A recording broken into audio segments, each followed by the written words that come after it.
Docteur Didier Bondou, merci d'être toujours au rendez-vous. Question générale tout d'abord. Près de 7200 personnes ont reçu leur premier vaccin aujourd'hui. Font-ils l'objet d'un suivi médical ? On ne peut pas vraiment parler de suivi médical. Par contre, chaque événement qui peut être relié à la vaccination est notifié via la direction de la santé, envoyé dans les services de pharmacovigilance, je pense via la métropole, et tous ces symptômes-là sont répertoriés et classifiés. On ne suit pas au jour le jour les gens vaccinés s'il n'y a pas lieu de le faire.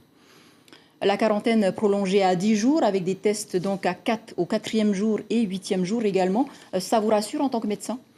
C'est toujours rassurant de multiplier les tests. Maintenant, on sait très bien qu'un test négatif ne prouve pas la négativité de la maladie. On l'a suffisamment vu ces derniers mois et depuis l'évolution de ce Covid.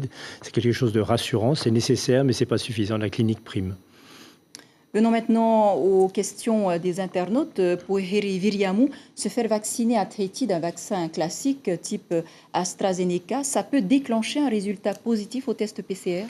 Alors non, pour la bonne et simple raison qu'on n'injecte pas le virus du Covid. Le test PCR recherche en fait, en amplifiant un peu la réponse, il y a une présence de l'ARN viral virus du Covid. Ce vaccin AstraZeneca est fait à partir d'adénovirus atténués, donc en aucun cas ça positivera les tests PCR, sauf si le patient entre-temps contracte le Covid. Autre question de Taka, pour la vaccination, qui prend la responsabilité en cas d'effets secondaires ?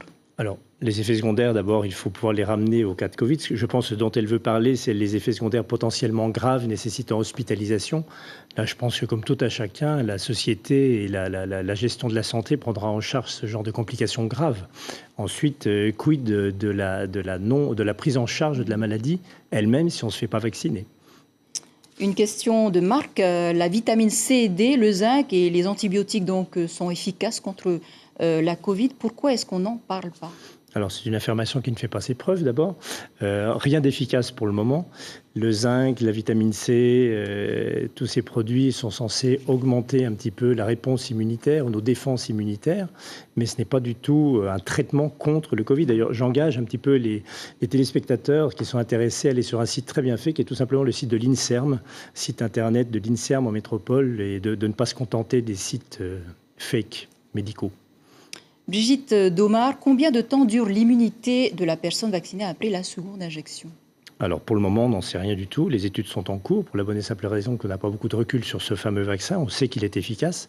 On a quand même la preuve on a presque 100 millions de personnes vaccinées jusqu'à maintenant. Et entre autres, l'État d'Israël fait état d'une très nette diminution des hospitalisations en réanimation et d'un franc succès de la vaccination. Donc on peut dire que c'est efficace. Maintenant, combien de temps durera l'immunité ? On ne sait absolument pas. Une question de Thierry. En Europe, l'AstraZeneca provoque des effets secondaires. Selon vous, est-ce que vous êtes au courant si le pays risque d'envoyer ce vaccin en Polynésie ? De ce que je sais, il n'en est pas question. Je pense que pour le moment, on en reste au vaccin Pfizer.